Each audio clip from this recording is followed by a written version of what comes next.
អត់អីបងអីបាទអញ្ញាតសូមជម្រាបសួរប្រិមិត្តដែលតាមដាននៅគេហទំព័រដើម7បាទនៅគណៈវេលាម៉ោង 8:40 នាទីនៅថ្ងៃទី 15 ខែកក្កដាឆ្នាំ 2026 បាទហើយប្រជាពលរដ្ឋបានប្រទះឃើញសាកសពបុរសម្នាក់បាទអណ្ដែតទឹកនៅបាទច្រាំងទន្លេស្ថិតនៅទីតាំងនៅសង្កាត់ព្រែកតាសេកខណ្ឌជ្រោយចង្វារាជធានីភ្នំពេញបាទហើយបានបង្កការភ្ញាក់ផ្អើលដល់បងប្អូនប្រជាពលរដ្ឋបាទសាកសពនៅក្រោយពុំត្រែងនេះបាទគឺជាបុរសបាទបងប្អូនណាដែលបាត់សាច់ញាតិអាចមកតាក់ទងខាងខណ្ឌជួយចង្វាបានបាទនេះស្ថិតនៅសង្កាត់ព្រែកតាសេកខណ្ឌជួយចង្វាបាទនេះបាទសាកសពនៅក្រោយពុំក្រោយត្រែងនេះបាទហើយជាបុរស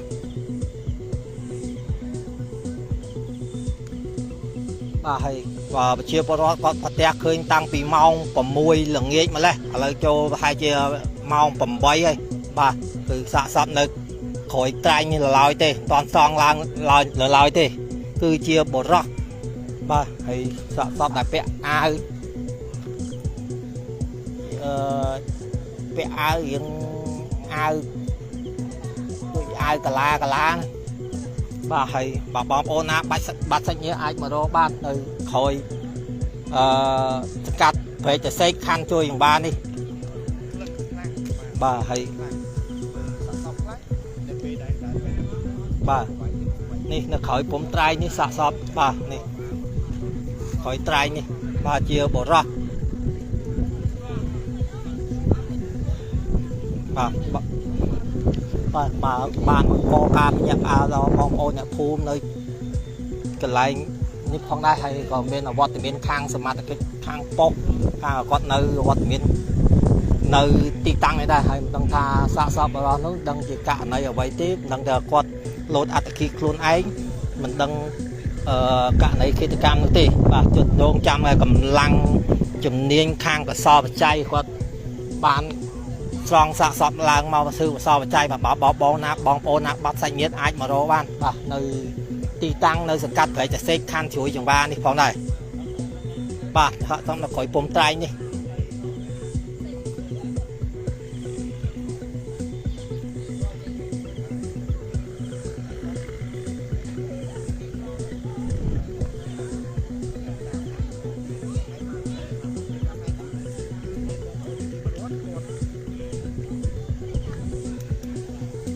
បាទហើយ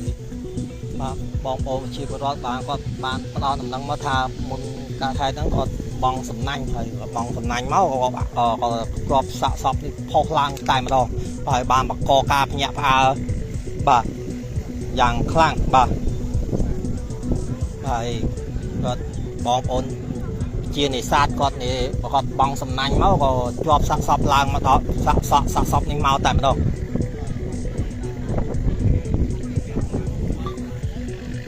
លើខ្យល់តិចបាទបងប្អូនណាបាត់សាច់ញាតិអាចមករកបាន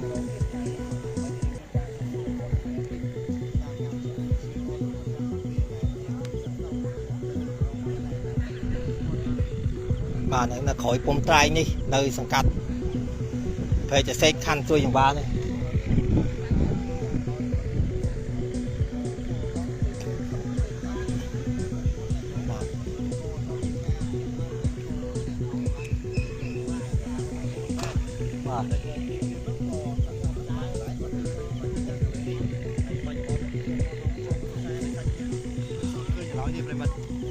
ហើយអត់ដឹងថាបរិសុទ្ធខាងលើដែលបានលូតសម្រាប់ខ្លួននេះព្រមតែជាស្រ័យអត់ទាន់ដឹងថាគាត់ស្លាប់ដោយថាគាត់លូតទឹកសម្រាប់ខ្លួនឬក៏ជាករណីអ្វីនៅឡើយក៏អត់ទាន់មានធ្វើការបញ្ជាក់ដែរបច្ចុប្បន្នគឺដោយបានជម្រាបចឹងគឺមានតែរងចាំទៅលើកម្លាំងសមត្ថកិច្ចជំនាញខាងកសោបច្ច័យនៃស្នងការដ្ឋាននគរបាលរាជធានីភ្នំពេញទេដើម្បីលោកចុះមកធ្វើការត្រួតពិនិត្យទៅលើបាទហើយទៅចាំខាងការកងកម្លាំងខាងកសោបច្ច័យបានចាំបាទតន់ដឹងថាគាត់ជាករណីលោតទឹកហើយករណីឃាតកម្មនៅឡើយទេបាទគឺសាកសពជាបុរស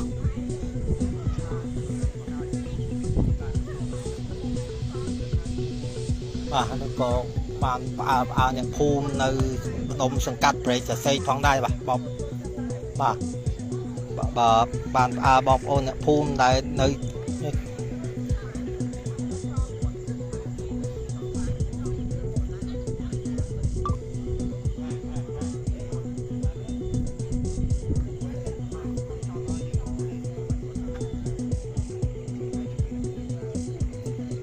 បាទគឺសាកសពនឹងជាបរោះហើយដល់ដឹងថាគាត់យុប្រមាណទេបាទគាត់ទីកាក់មុខបាទស្ថិតនៅទីតាំងមួយកន្លែងស្ថិតនៅផ្លូវបេតុងទៅកាត់ព្រៃចសេកខណ្ឌជួយយ៉ាងបាននេះផងដែរបាទសាកសពនៅក្រោយពុំត្រែងនេះគឺជាភេទប្រុស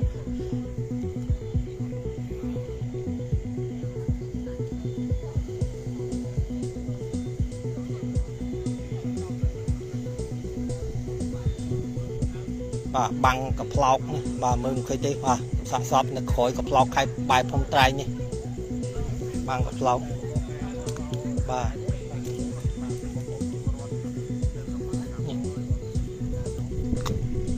បាំងនេះសាកសពនៅក្បែរក្រោយគុំត្រែងនេះប្រិមិត្តបើប្រិមិត្តថាតែបាត់សាច់ញាតិអាចមករកបានបាទហើយសាកសពមិនតន់មានស្ថានភាពនៅទុំក្លិនឡើយទេបាទហើយតាមប្រជាពលរដ្ឋក៏បានផ្ដំប៉ុណ្ណឹងមកថាគាត់បាននេសាទហើយក៏បងចំណាញ់មកក៏បានជាប់សាកសពនេះមកតែម្ដងបានផុសសាកសពនេះឡើងតែម្ដងហើយសាកសពគាត់ស្លៀកអាវ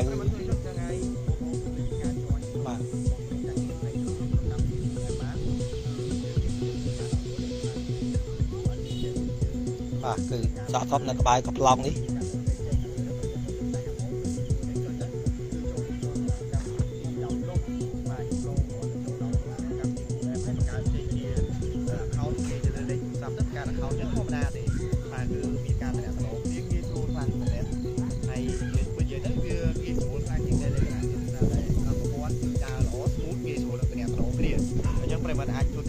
download នៅក្នុងក្រុមរបស់ក្រុមការងារប្រយុទ្ធនៅក្នុងកម្មវិធីគូដែរបានហើយយើងធ្វើការតំណាក់នៅរូបភាពផ្សេងៗពាក់ព័ន្ធទៅនឹងករណីដូចជាគិតកម្មការពីប្រហែលថ្ងៃមុននៅខណ្ឌកោទៅគាត់ពិចារណាក្នុងកម្មវិធីបាទ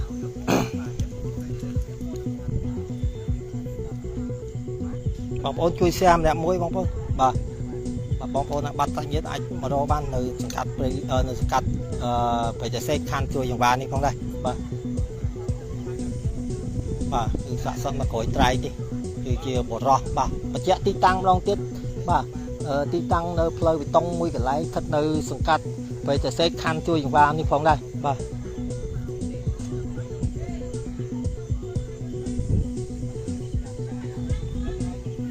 ហើយក៏រងចាំកម្លាំងខាងកសោបច្ច័យដើម្បីសងសាកសពមកយកកសោបច្ច័យអង្គបាទដឹងថាជាគាត់ករណីកិច្ចកម្មនឹងគឺជាករណីអត្តកិច្ចខ្លួនឯងទេបាទហើយរងចាំកម្លាំងខាងកសោបច្ច័យគាត់អាចសងសាកសពឡើងមកដើម្បីត្រួតពិនិត្យផងដែរបាទ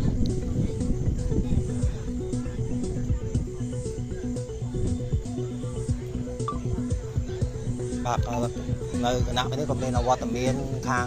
សមត្ថកិច្ចប៉ុស្តិ៍គាត់នៅទីតាំងនេះដែរបាទហើយបានបង្កការញាក់ផ្អើលដល់បងប្អូនប្រជាពលរដ្ឋនៅអ្នកភូមិនេះបានឆោមរោមចង់ដឹងចង់ឮចង់មើលបាទស្ថានភាពសពក៏មិនទាន់ធំក្លិននៅឡើយទេ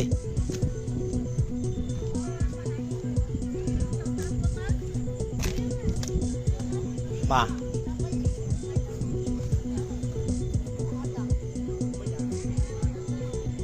ទបងប្អូនចង់ដឹងព័ត៌មានច្បាស់បងប្អូនអាចjoinក្រុម Telegram ដើម7បាទខ្ញុំនឹងអាប់ដេតនៅក្រុម Telegram ដើម7បាទអាចនឹងឃើញភិនភាគសពបានព្រោះខ្ញុំមិនអាចបង្ហាញភិនភាគសពក្នុងការ live បានទេព្រោះបំរាមរបស់ Facebook បាទ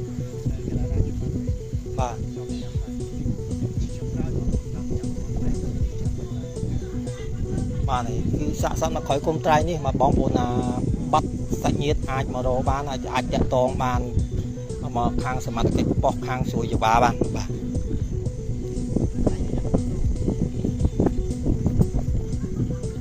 គឺជាសាកសពនៅក្រោយត្រែងហ្នឹងបាទក្រោយត្រែងសាកសពនៅកន្លែងដៃខ្ញុំច្អល់ប្រិមិត្ត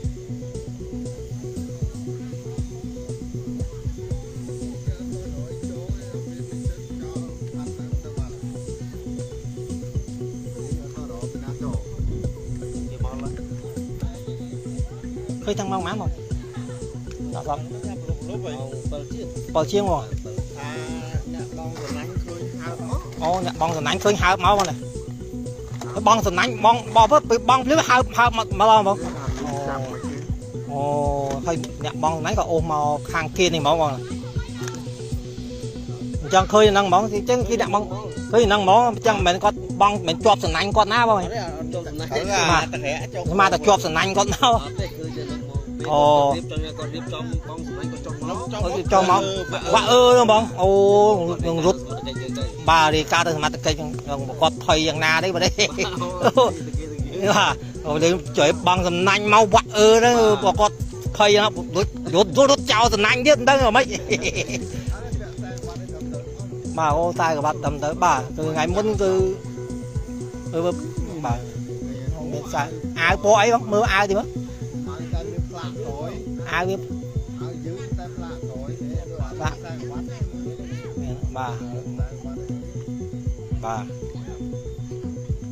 បាទអរគុណប្រិមិត្តដែលបាទអរគុណប្រិមិត្តដែលចំណាយពេលវេលាតាមដាននៅកែតំពរដើម7បាទបើមានអ្វីខុសឆ្គងទាំងណាសូមកាន់តែពេលលោកខ្ញុំបាទផងបាទខ្ញុំតារាសហការីដើម7បាទបើមានអ្វីខុសឆ្គងណាកាន់តែពេលខ្ញុំសូមចប់ការ live នេះសូមអរគុណសូមជម្រាបលា